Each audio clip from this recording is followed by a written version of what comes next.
2024-এর 12ই জানুয়ারির পর 2025-এর 10ই অক্টোবর পুরনিয়োগ দুর্নীতি মামলায় 1 বছর 9 মাস পার।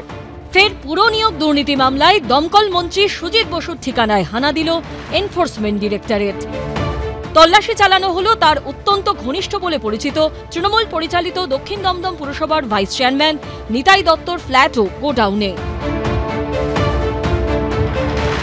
পুরো নিয়োগ দুর্নীতি মামলাতে একদিকে যেমন সুজিত বসুর সল্টলেকের অফিসে তার রেস্টুরেন্টে যেমন অভিযান চালানো হচ্ছে, তার পাশাপাশি কিন্তু যে গোটা ফ্লোরটা তুমি দেখতে পাচ্ছ সেই ফ্লোরই হচ্ছে গোটা নিতাই দত্তের ওনারশিপে রয়েছে, সেইখানে অভিযান চালানো হচ্ছে। কিন্তু কেই নিতাই দত্ত? কেনই বা পুরনিয়োগ দুর্নীতি কাণ্ডে বারবার উঠে আসছে তার নাম? দক্ষিণ দমদম পুরসভার ভাইস চেয়ারম্যান নিতাই দত্ত 2022 সাল থেকে এই পদে রয়েছেন তিনি। পুরনিয়োগ দুর্নীতির তদন্তে 2023 সালে 5ই অক্টোবর তৃণমূল নেতা নিতাই দত্তের বাড়িতে তল্লাশি চালিয়েছিল ইডি। সূত্রের দাবি সেখান থেকে নিয়োগ সংক্রান্ত 7 পাতার নথি এবং পুরসভায় নিয়োগ সংক্রান্ত অ্যাপয়েন্টমেন্ট লেটার উদ্ধার হয়। পরে নিতাই দত্তকে সিজিও কমপ্লেক্সে ডেকে একাধিকবার জিজ্ঞাসাবাদ করে ইডি। পুরনিয়োগ দুর্নীতির তদন্তে ইডি এবং সিবিআইকে নির্দেশ আদালত দিয়েছিল। তাই আদালতের নির্দেশে কোনো সংস্থা যদি তদন্ত করে তাহলে তার সঙ্গে ক্রিয়া এবং প্রতিক্রিয়ার কোনো সম্পর্ক নেই। রুটিন ব্যাপার এবং তদন্তে যেখানে যেখানে যা যা হদিশ পাওয়া যাবে, তল্লাশিতেও কেন্দ্রীয় সংস্থা সেখানেই যাবে। ভোট আসছে, মুভমেন্ট, বৃষ্টি বাদলা, রোদ্দুর, অনাবৃষ্টি, ঝোড়ো হাওয়া, বাতাস, শান্ত আবহাওয়া, এগুলো আবহাওয়া অফিস থেকে বোঝা যায়। আর ভোট আসছে কিনা এটা সিবিআই ইডির মুভমেন্ট থেকে বোঝা যায়। তো এবার বাকিটা সুজিত বসু তিনি ইতিমধ্যেই যা যা বলার বলেছেন, ফলে মানুষ বুঝতে পারছেন যে এগুলো ভোট আসছে রাজনৈতিক প্রচারের হাতিয়ার হিসেবে সিবিআই ইডিকে ব্যবহার করে কিছু নেগেটিভ খবর করানো, এগুলো সব বিজেপির রাজনৈতিক ভোট স্ট্র্যাটেজির মধ্যে পড়ে এগুলো। এর আগে যখন ইডি তার বাড়িতে হানা দিয়েছিল তখনও নিতাই দত্তর নাম উঠে এসেছিল সুজিত বসুর গলায়। আমার আত্মসহায়ক নিতাই দত্ত আছে, সবাই জানে। তার বাড়িতে ইডিকে পাঠিয়ে দেওয়া হলো, 12 ঘন্টা জেরা তাকে করা হলো। 12 ঘন্টায় কিছুই পেল না, তার বাড়ি থেকে কিছু পেল না, শুধু বলতে হবে একটাই নাম, সুজিত বসুর নামটা তুমি লিখে দাও, তোমাকে ছেড়ে দেবো। তদন্ত অভিযান, ম্যারাথন রেড, রাজনৈতিক চাপানোতর সব তো হচ্ছে, কিন্তু তদন্ত শেষ হবে কবে? দোষীরা শাস্তি কবে পাবে? তৃণমূলের বিরুদ্ধে যতগুলো তদন্ত হয়েছে একটাও দিনের আলো দেখেনি।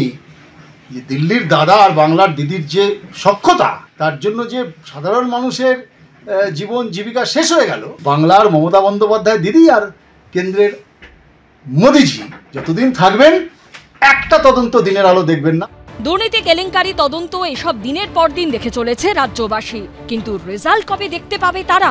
শিবাশিস মৌলিক, আশাবুল হোসেন ও সুকান্ত মুখোপাধ্যায়ের রিপোর্ট, এবিপি আনন্দ। ভর দুপুরে আকাশ কালো করে তুমুল বৃষ্টি, দিনেই নেমে এলো আঁধার। শুক্রবার দুপুরের বৃষ্টিতে ফের জলমগ্ন হয়ে পড়ে কলকাতার একাধিক রাস্তা, বিঘ্নিত হয় যান চলাচল, জমা জলে চরম সমস্যায় পড়ে সাধারণ মানুষ। এরই মধ্যে আলিপুর আবহাওয়া দপ্তরের পূর্বাভাস, আগামী 4-5 দিনের মধ্যেই বাংলা থেকে বর্ষা বিদায় নেওয়ার পালা শুরু হবে। তবে শনিবার পর্যন্ত বিক্ষিপ্ত বৃষ্টির সম্ভাবনা রয়েছে দক্ষিণবঙ্গে। দক্ষিণবঙ্গে বৃষ্টিপাতের পরিমাণ কমবে, কেবলমাত্র আমাদের উপকূল অঞ্চলের উত্তর দক্ষিণ 24 পরগনা এবং পূর্ব পশ্চিম মেদিনীপুর এইসব জেলাগুলোতে এবং তার সংলগ্ন জেলাগুলোতে 1-2 জায়গায় বৃষ্টি হতে পারে। উত্তরবঙ্গে আর ভারী বৃষ্টির সম্ভাবনা নেই বলে জানিয়েছে আবহাওয়া অফিস, কিন্তু গত সপ্তাহের দুর্যোগের ধাক্কায় এখনো বেসামাল উত্তরবঙ্গ। পাকিলা নাই, সব ভাসে গেছে, কিছু আনতে পারিনি, তো কাগজপত্র নাই। একটা দুর্যোগের রাত বদলে দিয়েছে জীবন। ময়নাগুড়ির খাটরবাড়ি গ্রামে প্রকৃতির ধ্বংসলীলার ছাপ স্পষ্ট। গত শনিবার রাতে জীবন বাঁচানোই ছিল বাজি, সেখানে নথি বাঁচানো তো বিলাসিতা। তবু যে যা পেরেছেন কোনো রকমে সঙ্গে নিয়ে বেরিয়ে এসেছেন, কারণ পরে কোনো সময় প্রশাসন কোন নথি চায় তা তো আর বলা যায় না। কাগজপত্রগুলো আছে, আনতে পেরেছে, ওগুলো সংগ্রহ করে নিয়ে এসেছি, ভবিষ্যৎ লাগবে। কেউ শুধুমাত্র আধার কার্ডটুকু রক্ষা করতে পেরেছেন, বাকি সব নথি বৃষ্টিতে ধুয়ে চলে গেছে। আধার কার্ডে আছে, আর কিছু নেই, কাগজপত্র সব শেষ, জমির দলিলও শেষ। নিজের বাড়িটা বাঁচাতে পারেনি, নিজের জামা কাপড় বাঁচাতে পারেনি, আর কাগজ বাঁচানো তো একেবারে দূরস্থ। ফলে এই অবস্থায় যদি এসআইআর হয় আর যে যে কাগজপত্র নির্বাচন কমিশন চাইবেন সেগুলো যদি তারা জোগাড় করতে না পারেন তাহলে কি হবে? কাগজপত্র কিছু নাই, এই দুই একটা আছে হয়তো, আর বাকিলা নাই, সব ভাসে গেছে, কিছু আনতে পারিনি। তো আধার কার্ড আছে, ব্যাংকের বইটই নাই, কাগজপত্র নাই, কাগজপত্র করে দেবে বলছে বিডিও সাহেব। ময়নাগুড়ির খাটরবাড়ি গ্রামে যখন এই পরিস্থিতি, তখন আমগুড়িতে ত্রিপলের নিচে দিন কাটছে স্থানীয় বাসিন্দাদের। রবিবার সকালে ভেঙে গেছে প্রায় 100 ফুটের মাটির বাঁধ, হুহু করে গ্রামে ঢুকেছে জল। বই খাতা নাই, সবই শেষ হয়ে গেছে। পড়াশোনা করার কিচ্ছু নেই, এখন যে একটা বস্ত্র পরবে তাও নেই, শুধু ওই ছেঁড়া বস্ত্র পরে আছে, ওইটা ভিজে আছে, ওইটাই পড়ছে। আমারও তো হাড়ের সমস্যা, আমার যতগুলো ওষুধ কিনছি সব ভেসে গেছে, ওষুধও নাই। আপাতত বাঁধের ওপর আশ্রয় নিয়েছেন ক্ষতিগ্রস্তরা। বাঁধ ভেঙে হুহু করে জল ঢাকার স্রোত ভাসিয়ে নিয়েছে গোটা গ্রামকে। এই মুহূর্তে আমরা দাঁড়িয়ে রয়েছি জলঢাকা নদীর যে বাঁধ রয়েছে, যে বাঁধের একাংশ ভেঙে ডুবে গিয়েছে সম্পূর্ণ তারারবাড়ি গ্রাম।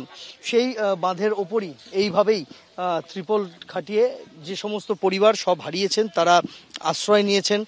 এক মুহূর্ত সময়ের মধ্যে, কয়েক মিনিটের মধ্যে তছনছ হয়ে গেল। এখন আমরা বাঁধে আশ্রয় নিয়েছি, এই যে শুধু আমাদের তিরপালের তলে হলো ঘর। ছবির মতো সুন্দর মিরিকের বিস্তীর্ণ অংশ এখন ধ্বংসস্তূপ। দুর্যোগ কেটে গেল, আপাতত পর্যটন শিল্প ব্যাপক ধাক্কা খেয়েছে। তার কারণ মিরিক থেকে দার্জিলিং, সেখানে যাদের টিকিট কাটা ছিল এই পুজোর মরশুমের পরে পরে বা কয়েকদিনের জন্য তারা এসে ঘুরতে আসবেন বলে ঠিক করেছিলেন, সেই জায়গাগুলোতে অনেকেই টিকিট ক্যান্সেল করেছেন, আসছেন না। আবার অনেকে আসছেন, বিভিন্ন জায়গা প্রায় ফাঁকা। এই মুহূর্তে হাতে গোনা কয়েকজন পর্যটক রয়েছেন মিরিকে। তাঁদেরই একজন কলকাতার বাসিন্দা গোপাল সাহা। আমি হেভি রিস্ক নিয়ে এসেছি, 6 তারিখ আমি খবরে শুনেছিলাম, পুরো ফাঁকা দেখছি, তবে লোকজন সেরকম নেই আগের মতো। আগেও তো এসেছিলাম, আগে সেরকম দেখছি লোক দেখতে পাচ্ছি না। পাক ফাঁকও তো অনেক কিছু ভেঙে গেছে, সাইডে গেছিলাম পুরো ভেঙে গেছে একদম। যখন হয়েছিল দুর্যোগটা তখন থেকে আজ পর্যন্ত 3-4 দিন তো টুরিস্ট একদম শূন্য, তবে যারা থেকে গেছিল তারাও বেরিয়ে গেছে। নতুন করে খুব কম গুটি গুটি আনা শুরু হয়েছে। মিরিক ব্রিজ, দুধিয়া ব্রিজ পুরো একদম যুদ্ধকালীন তৎপরতাতেই শুরু হয়ে গেছে। 5-7 দিনের মধ্যে ওটা কমপ্লিট হয়ে গেলেই টুরিস্ট আমরা আশা করছি টুরিস্ট আগের মতনই পুরো আসবে। কবে ছন্দে ফিরবে উত্তরবঙ্গ, তারই অপেক্ষায় সকলে। সন্দীপ সরকার, উজ্জ্বল মুখোপাধ্যায় ও আবির দত্তর রিপোর্ট, এবিপি আনন্দ। পাকিস্তানের গলা ফাটানো ইশারা, নোবেল শান্তি পুরস্কার অধরা আমেরিকার প্রেসিডেন্ট ডোনাল্ড ট্রাম্পের। গণতন্ত্রের হয়ে লড়াইয়ের জন্য 2025-এ নোবেল শান্তি পুরস্কারে সম্মানিত ভেনেজুয়েলার সমাজকর্মী মারিয়া করিনা মাচাদো।